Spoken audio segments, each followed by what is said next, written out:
Hello students, welcome to my channel. हम कर रहे थे क्लास 9th का क्वाड्रिलेटरल चैप्टर, जिसकी एक्सरसाइज 8.1 हम कर रहे थे, जहाँ पर हमने 2 क्वेश्चंस ऑलरेडी सॉल्व कर लिए हैं। आज करेंगे थर्ड और फोर्थ। तो देखते हैं क्या क्वेश्चन है। The diagonal AC of a parallelogram ABCD bisects angle A, show that it also bisects angle C and ABCD is a rhombus. तो सबसे पहले हमें प्रूव करना है, ये सबसे पहले हमें गिवन कि 1 और 2 ये वाले दो एंगल्स इक्वल हैं। हमें प्रूव करना है, सपोज ये एंगल 3 है और ये एंगल 4 है। हमें प्रूव करना है एंगल 3 और 4 भी इक्वल है। ठीक है, तो सबसे पहले आप गिवन वगैरह लिख सकते हैं, तो भी मैं लिख देती हूँ। गिवन क्या है आपका, ABCD is a parallelogram such that angle A bisect such that angle 1 equals to angle 2। ठीक है, एंड टू प्रूव क्या है, फर्स्ट है आपका angle 3 is equals to angle 4 and second ABCD is a rhombus. ये हमें प्रूव करना है। ठीक है, तो प्रूफ शुरू करते हैं। तो सबसे पहले हम देखते हैं ट्रायंगल, ये हम देखते हैं, हमें पता है, मैं यहाँ पर भी आप प्रूफ देख सकते हो। हम यहाँ लिख सकते हैं ये DC जो है AB के पैरेलल है, because ABCD is a parallelogram. तो DC is parallel to AB, therefore we can say that 1 is equal to angle 4. This angle is equal to angle 4. Why? They are alternate interior angles. ठीक है, similarly BC is parallel to AD। ठीक है, तो यहाँ पर भी हम लिख सकते हैं BC is parallel to AD and AB transversal. यहाँ पर कौन सा ट्रांसवर्सल था, BC ट्रांसवर्सल था, एंड BC ट्रांसवर्सल वो आप लिख लीजिएगा। और यहाँ पर आपका कौन सा है, AB ट्रांसवर्सल। ठीक है, तो यहाँ से हम लिख सकते हैं एंगल 3 जो है एंगल 2 के इक्वल है। तो एक तो हो गया 1 4 के इक्वल है, एक हो गया एंगल 3 2 के इक्वल है, और एंगल 1 जो है एंगल 2 के इक्वल है। तो देखो ये दोनों इक्वल है, ये इसके इक्वल है, ये इसके इक्वल है। तो इन तीनों से, मतलब ये आपको फर्स्ट मान लो, ये सेकंड मान लो, और ये थर्ड मान लो। तो from 1 2 and 3 and 3 we can say that angle 3 is equals to angle 4। ठीक है, ये तो प्रूफ हो गई second part, sorry first part. Second part के लिए हमें करना है ABCD इज अ रोम्बस। तो रोम्बस प्रूफ करें, ये तो ऑलरेडी पैरेललोग्राम है, ये हमें गिवन है। रोम्बस प्रूफ करने के लिए क्या करना है, अगर ये पैरेललोग्राम है तो ऑपोजिट साइड्स इक्वल हैं, यानी कि हमें गिवन क्या है, AB जो है आपका CD के इक्वल है और BC जो है आपका AD के इक्वल है। ये तो हमें गिवन है, this side is equal to this side and this side equals to this side. But हमें प्रूफ क्या करना है, AB और BC को इक्वल करना है। ठीक है, तो इसके लिए हम क्या करेंगे, अब आप देखो ट्रायंगल ABC देखते हैं। तो इस ट्रायंगल में देखते हैं, ये वाला ट्रायंगल मैं यहाँ बना रही हूँ।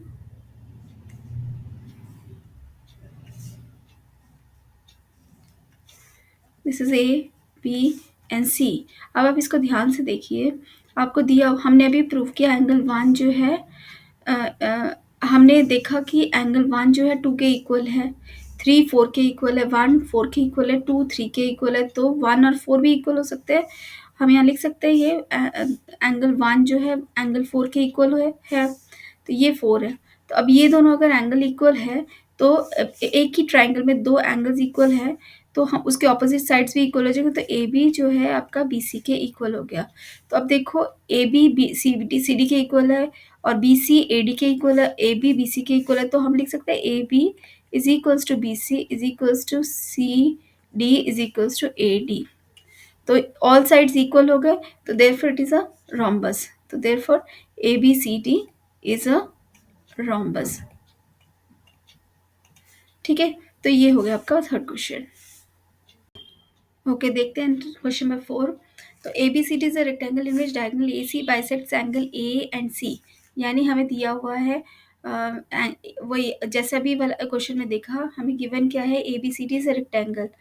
तो ABCD इज अ रेक्टेंगल, इसका मतलब क्या हुआ, angle A is equals to angle B is equals to angle C equals to angle D, all equal to 90 degree. ठीक है, और क्या गिवन है, एंगल 1 जो है एंगल 2 के इक्वल है एंड एंगल 3 जो है एंगल 4 के इक्वल है। ये हमें गिवन है, A और C दोनों को ही बाइसेक्ट कर रहा है ये डायगोनल। हमें प्रूव करना है ABCD इज अ स्क्वायर। तो टू प्रूफ क्या करना है, सबसे पहला क्या करना है, to prove ABCD is a square. तो स्क्वायर प्रूफ करने के लिए ABCD इज अ स्क्वायर, तो स्क्वायर प्रूफ कैसे करेंगे?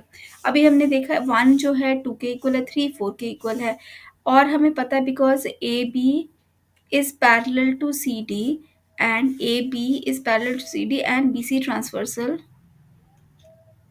so we can say that angle 4 equals to angle 1.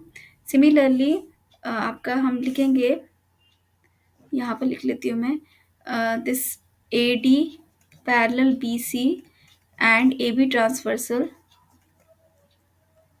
ठीक है। तो यहाँ से हम लिख सकते हैं एंगल 2 जो है एंगल 3 के इक्वल है।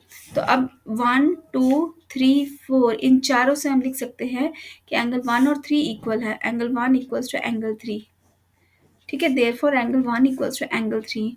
तो अब ट्राइंगल एबीसी में देख लेते हैं, एंगल 1 और 3 इक्वल है, तो हम लिख सकते हैं therefore AB is equals to BC।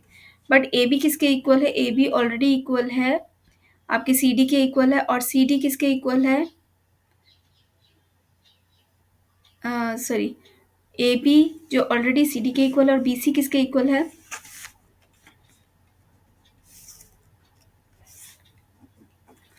BC आपके AD के इक्वल है। तो यहाँ से हम कह सकते हैं AB is equals to BC is equals to CD is equals to AD। तो ऑल साइड्स इक्वल हो गए, और हमें गिवन क्या है? Because ABCD is a rectangle, therefore angle A is equals to angle B is equals to angle C equals to angle D।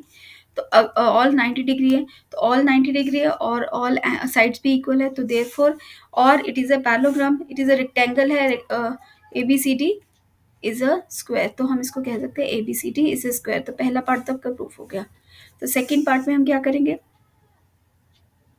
Diagonal BD bisects angle B and as well as D। तो हमें prove करना है, मान लो ये है angle 5, this is angle 6, angle 7 and angle 8। तो second part में हमें प्रूव करना 5 equals to 6 and 7 equals to 8। तो सेकेंड हमें क्या प्रूव करना है? Angle 5 equals to angle 6 and angle 7 equals to angle 8। तो यहाँ पर भी हम वही देखेंगे कि बिकॉज ये ए, आप सबसे पहले देखो this line is parallel to this line, मतलब कि अगर AB is parallel to DC and CB transversal parallel to CD and BC transversal, तो आपका कौन से एंगल्स इक्वल हो जाएंगे? एंगल 7 और 5 इक्वल हो जाएंगे, एंगल 7 और एंगल 5 इक्वल हो जाएंगे, ठीक है। और और क्या कर सकते हैं हम? और सिमिलरली AD और BC पैरेलल हैं, AD is parallel to BC, तो हम लिख लेंगे एंगल 6 जो है एंगल 8 के इक्वल है, ठीक है। तो ये भी हम कर सकते हैं, एंगल 6 आपका एंगल 8 के equal, AD is parallel to BC and CD transversal, यहाँ लिख लूँ मैं CD ट्रांसवर्सल,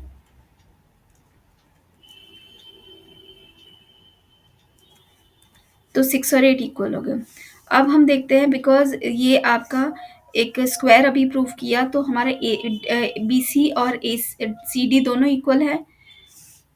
ट्राइंगल हम कौन सा ट्राइंगल ले रहे हैं? ये ट्राइंगल ले रहे हैं BCD। तो BCD ट्राइंगल में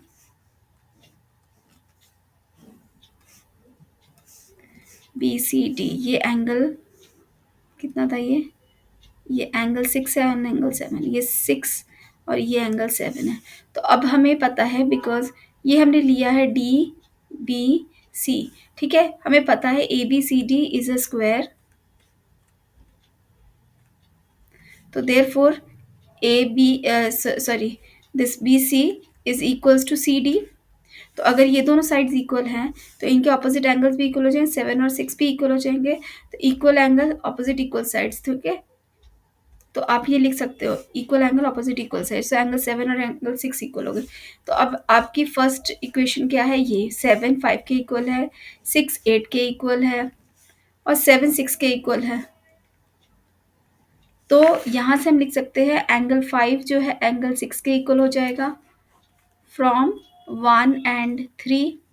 अब अगर 5 और 6 इक्वल हो गए, ये आपका फोर्थ आ गया, and from fourth and this second, तो एंगल 6 किसके इक्वल? एंगल 8 के, देयरफॉर एंगल 5 जो है एंगल 8 के इक्वल है, एंगल 5 किसके इक्वल है, एंगल 7 के, देयरफॉर 7 और 8 भी इक्वल हो जाएंगे। तो ये भी हो गया आपका, तो ये फिफ्थ हो गए। तो आपके ये यही हमें प्रूव करना था, 5 6 के इक्वल है, 7 8 के इक्वल है। हमें यही प्रूव करना था कि बी डी जो है वो बाइसेक्ट कर रहा है, दोनों एंगल बी और डी दोनों को ही बाइसेक्ट कर रहा है। तो इस तरह से हमने प्रूव कर दिया दोनों पार्ट्स। तो ये था आपका second part, exercise 8.1 second part. और थर्ड पार्ट अगली बार करते हैं, ठीक है। इसमें बाकी जो रिमेनिंग क्वेश्चन वो अगली बार करेंगे। तो मिलते हैं अगली वीडियो में। Thank you very much for watching.